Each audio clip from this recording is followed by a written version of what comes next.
Hello, you are listening to another edition of the Korea Pod. My name is Henry Shin. Please remember to subscribe, rate, and review. Helps us get the word out, whether you're on Apple Podcasts or wherever you receive podcasts. All right, so let's talk about an issue that's been roiling Korean society for a little while now, and that's this outcry or controversy over how to handle a little over 500 Yemeni refugees who are right now in Jeju. So the story is these are people fleeing a very devastating, violent situation in their home country from Yemen, trying to get to some safe refuge, turned away at various places, and eventually landing in Jeju. Now, you might wonder, out of all the places in Korea, why did they end up in Jeju? Jeju is actually a semi-autonomous state, meaning they have their own rules and regulations, and they are essentially a visa-free zone for many countries. So many countries who enjoy some sort of relative benign relations with the region, with Jeju, with the country, they enjoy visa-free travel up to 30 days, meaning you can be a tourist and come visit Jeju and enjoy it. That's good for the economy. It's good to boost tourism revenue there. But in this case, for the Jeju residents, they feel that this has indeed become a loophole because we've had these little over 500 refugees from Yemen descend onto the island. The authorities were taken aback by this. They obviously were not well prepared in how to handle these refugees. And the central government, to be frank, has really been dragging its feet. They've not really offered any viable alternative plans. What they're doing is trying to expedite the asylum review process and try to process as many of these applicants as quickly as possible because they all have applied for asylum here in Korea. But the backlash that has occurred, not just among the Jeju residents, but from people all across the country, has also taken a lot of people aback, including observers from outside of Korea. And again, this is a very complicated issue and really goes down to the roots of the distrust of foreigners here in Korean society, perhaps also a distrust of the religion Islam and some of the misunderstandings of what that religion entails, especially with what we've been inundated with in recent years, with media coverage of what's going on in the Middle East and all this talk about Islamist terrorism. So there is certainly, I guess, the diplomatic way to couch it is skepticism against these people from other countries, especially if they are from Muslim majority countries. And this sudden influx of 500 refugees coming in, requesting asylum, immediately the central government, again, taken aback, unprepared, not knowing what to do, saying they're going to expedite the application process, but also quickly issuing a travel ban from citizens of Yemen, meaning that these people who came to Jeju to seek refuge are essentially stuck there. They're not allowed to travel to Seoul. For most of these people, that was their ultimate and final destination. They wanted to all eventually get to Seoul should their process be expedited or even be allowed safe passage, because Seoul has a larger Yemeni population. They have a community that is also more adept at dealing with refugees and a larger support structure there, whereas Jeju is, quite frankly, woefully unprepared to handle all of this. And so you've seen a lot of heavy-handedness in terms of how to deal with these hundreds of refugees right now. Some have been resettled temporarily in motels. Some have been granted homestays with generous families in Jeju who are willing to provide some shelter. And there has been some kind of job program in place for many of these individuals, mostly younger males. And the problem has been they're quickly being placed into jobs. This is the purview of the immigration office. And unfortunately, because of the lack of job training and the fact that there wasn't really any infrastructure or a program there to train these refugees in these various jobs, and most of them would be low-level service sector jobs or fisherman jobs. Because they're not trained in things like fisheries or being on a boat, a lot of them have had to just quit their jobs because they weren't able to handle the seasickness. They weren't adequately trained. They didn't know what to do. And, of course, there is that language barrier between them and their Korean bosses. So many of them have had to quit. So there is really no way to get any means of a livelihood to support themselves, albeit temporarily, while this asylum application process is being held. And so many of them are now running out of funds. They're finding that there isn't really that strong refugee support structure. There are volunteers that have been scrambling onto the island to try to provide some sort of aid that the central government and the local governments just haven't been able to provide right now. But their fates are still up in the air. And so the question remains what to do with them. Well, if you speak to a significant percentage of the Korean population, the thing to do is to kick these guys out. And that's really been the outcry. We've seen a Blue House petition demanding that the president indeed expel these refugees. It's garnered over 500,000 signatures. That's a lot of signatures. You only need 200,000 to compel the Blue House to reply to one of these petitions. And so there is anger, there is fear, there is distrust, and there's outrage that what is perceived to be this foreign invasion of young Muslim men coming to this country, maybe upending Korean society. And we've seen protests on the streets, anti-refugee protests. We've seen counter-protests trying to be more sympathetic to those refugees and their plight. And the numbers are significant. The protests against these refugees, demanding their expulsion, outnumbered the more sympathetic protesters about 10 to 1, according to a lot of observers who were able to see the protests firsthand. So then that begs the question, why is this so controversial? Why are people so angry? And you can point to various historical, sociological, economic reasons as to why this is so. Some people will say that Korea, historically, for thousands and thousands of years, almost the entirety of its existence, has always been this peninsular country that was constantly fending off invasions from hostile foreign powers, whether it's to the north from China, from the Mongolians, famously several times from across the sea, where Japanese conquerors tried to invade, were repelled, and eventually succeeded in colonizing this country in the early 20th century.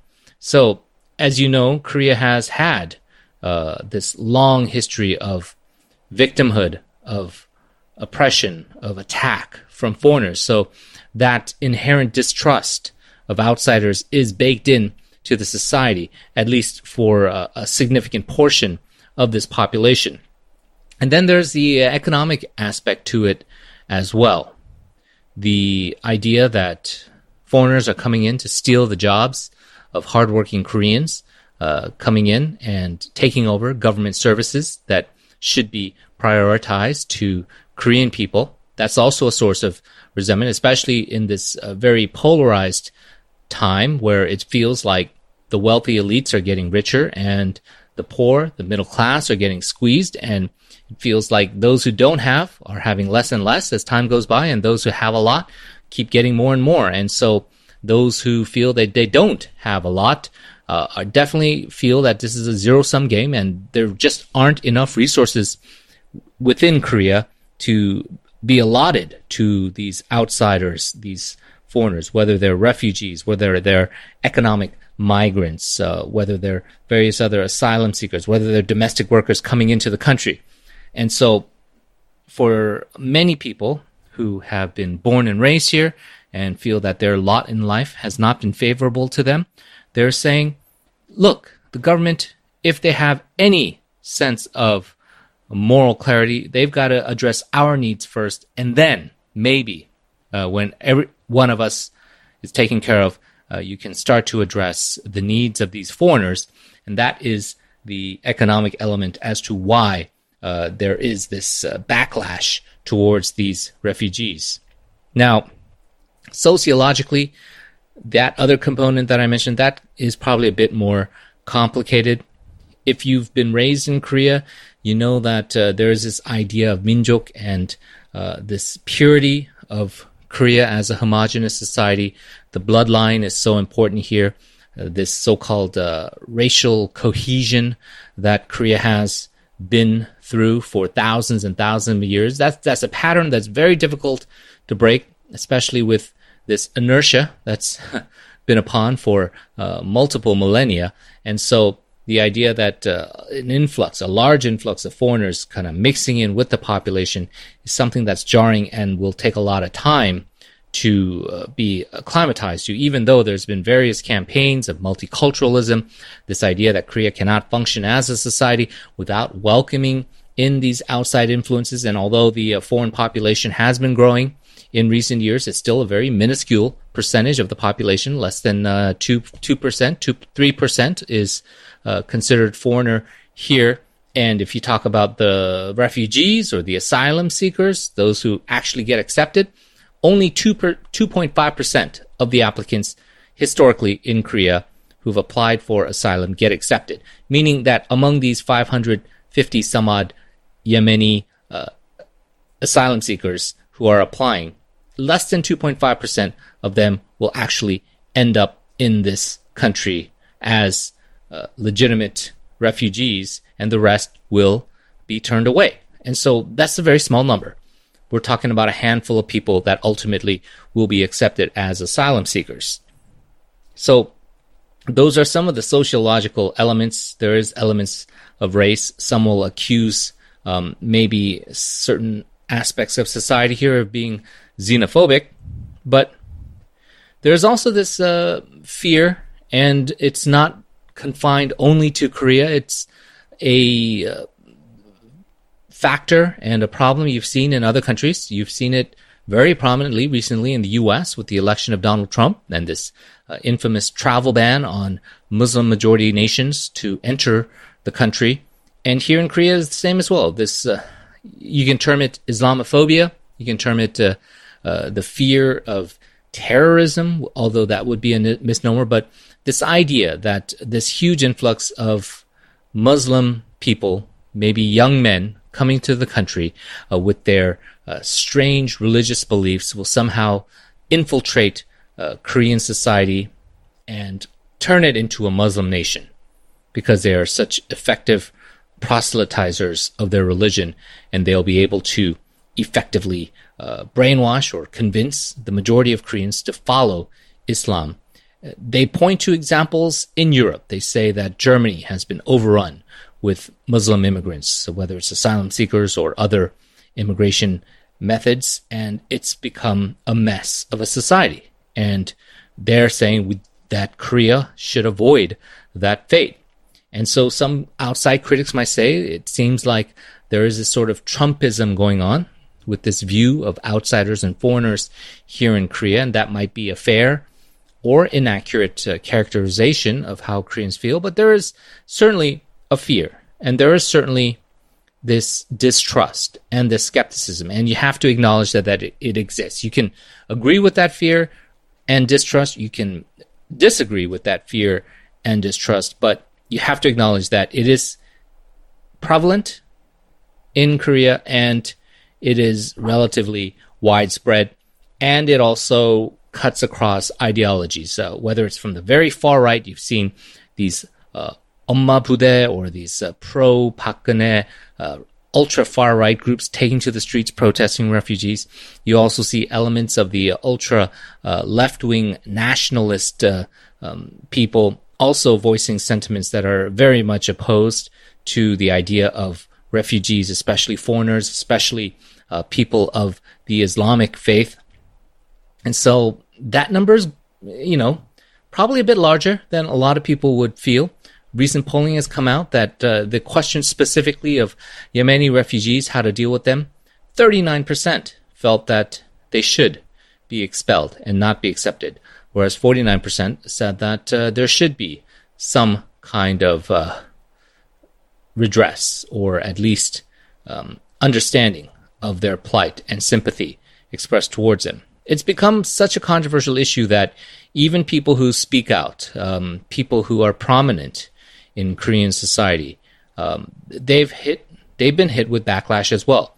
The famous actor Chung Woo-sung, who's recently been prominent for espousing now political views and also being a very strong advocate of the Rohingya refugees in Myanmar, he's come out publicly saying that there needs to be some understanding of the human rights needs of these Yemeni refugees. He was hit with a fierce backlash. He came back and said he understands that there is distrust. He understands that there is fear among the Korean people, but that he hopes that the country and the people could eventually realize that these are human beings just like everyone else, that Korea has also had a period when they were devastated by war, and many Koreans had to flee their nation, go to different countries around the world, hope to be accepted as asylum seekers, as refugees, and eventually had to build a life there, whether it's dating back to the colonial period when Japan came in and took over the country and many fled to places like Manchuria, or during the war when many fled the country and went to various parts of the world, including Europe and the United States, or even during the April 3rd massacre in Jeju, when many people fled and went to countries like Japan, even their colonial oppressors. So Korea has also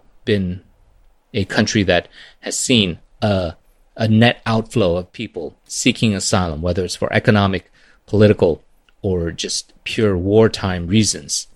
And the idea that this could never happen to a country who is now wealthy is, of course, a misnomer. It can happen to anybody. There are refugees, historically, in all parts of the world, in all shapes, sizes, religions, creeds, colors. And so that humanistic element is a point that can be argued upon, but I don't think necessarily it is a compelling argument to a lot of the people here who are opposed to it, because we've seen the vitriol now being directed at the actor Chung Woo-sung, harsh criticism raised against him for voicing his opinion, and he has a right to his opinion, whether you agree with it or not, but him being personally attacked by this, certain people saying that, well, he's a rich elitist, he's not going to have to live with these Yemeni refugees if they get accepted in, so who is he to tell us and dictate to us whether we should accept them or not? And, some people might say it's courageous of him to come out and take a stand. Other people might say, well, he's just saying what he feels is a decent thing to do, and so that's not necessarily courageous, but certainly a man of his position is taking a risk because his livelihood is being in front of the camera, is being well loved by people from all aspects, facets of society, and so to maintain that popularity, sometimes you have to toe a pretty narrow line and be as uncontroversial as possible. But he knew that this was a controversial thing to say, but he took a stand, and it's his passion for advocacy for refugee rights, including the Rohingya in Myanmar, and what he's being personally touched by with the plight of these Yemeni refugees in Jeju.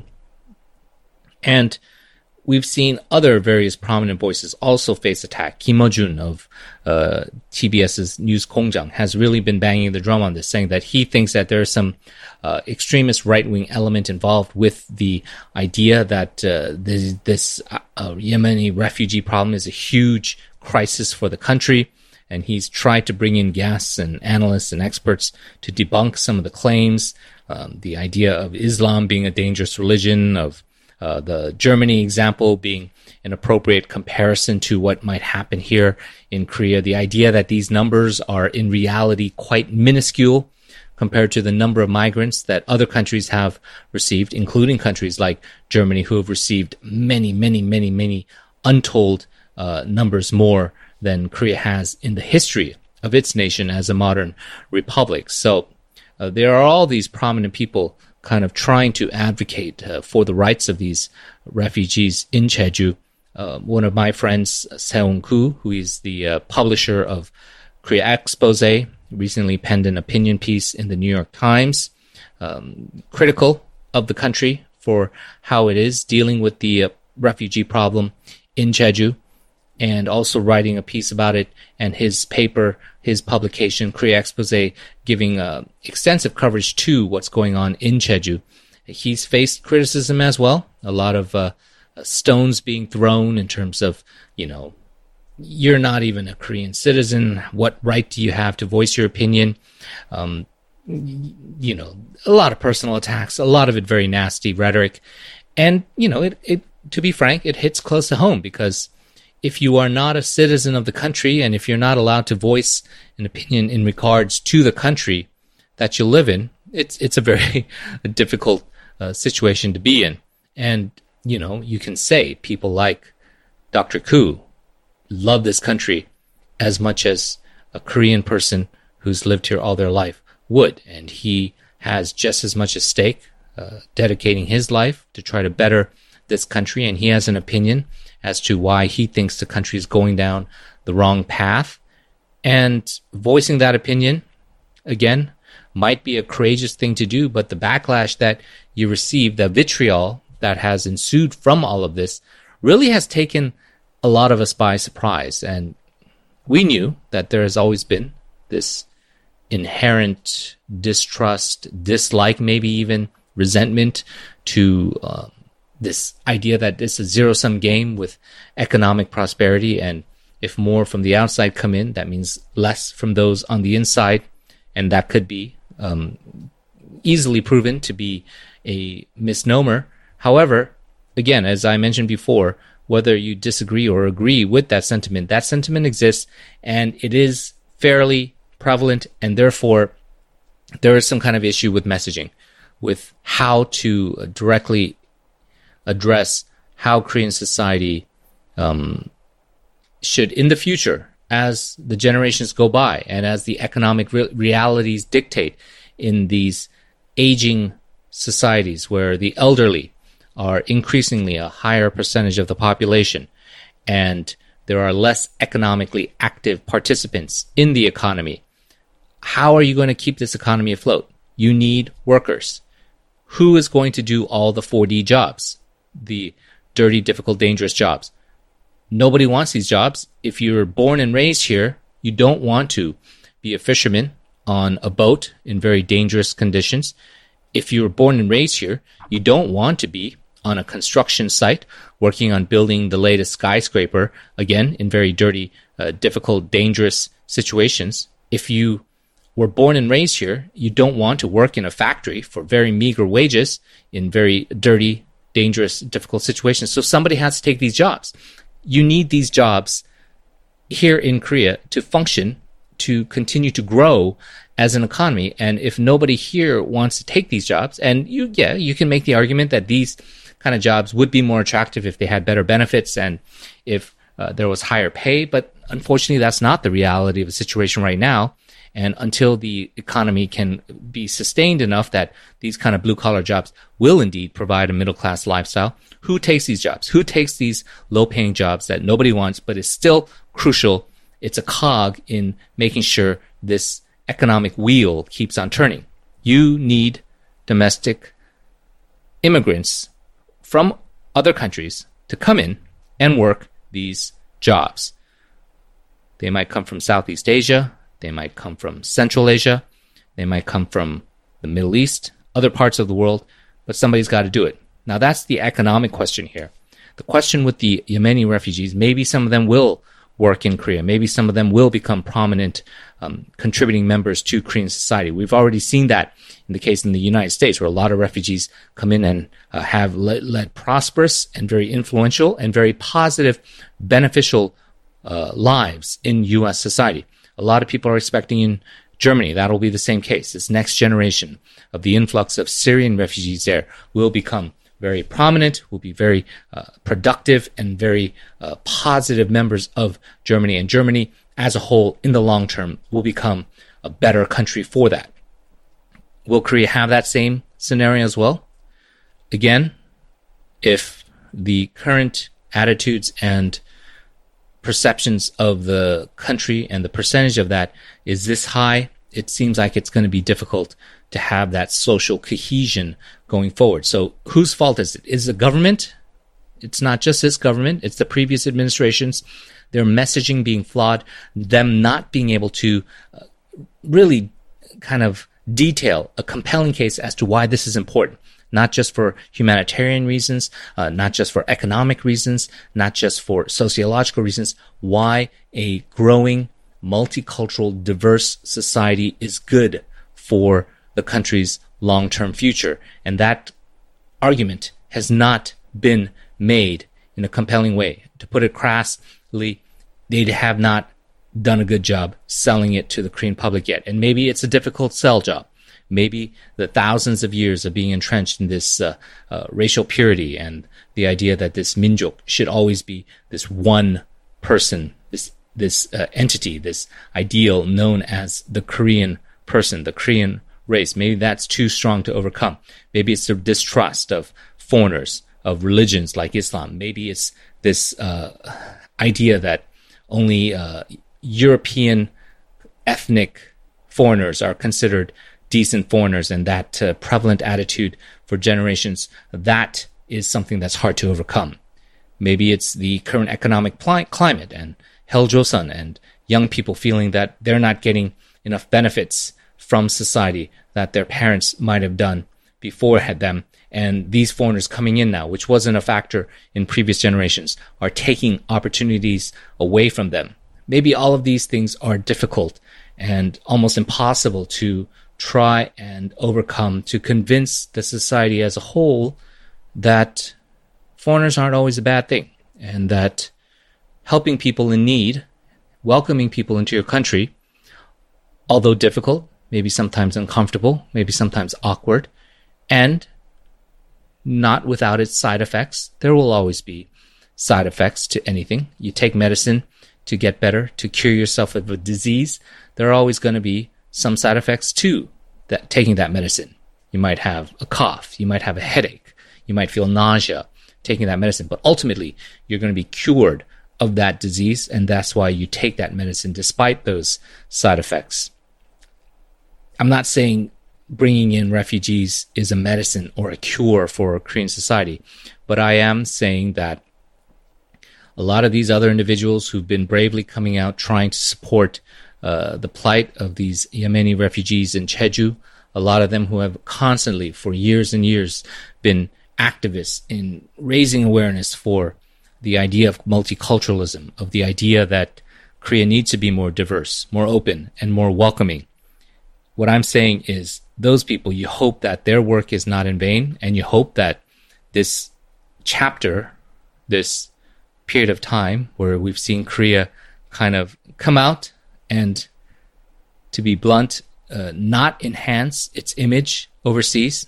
The press coverage of this has been quite negative, that you will hope the government, the community, the people, the private sector can all come together and find some kind of social cohesion that brings the Korean nation, the Korean people as a whole, into the norms of, and what are norms? I mean, the U.S., are they acting like a normal country right now? Probably not.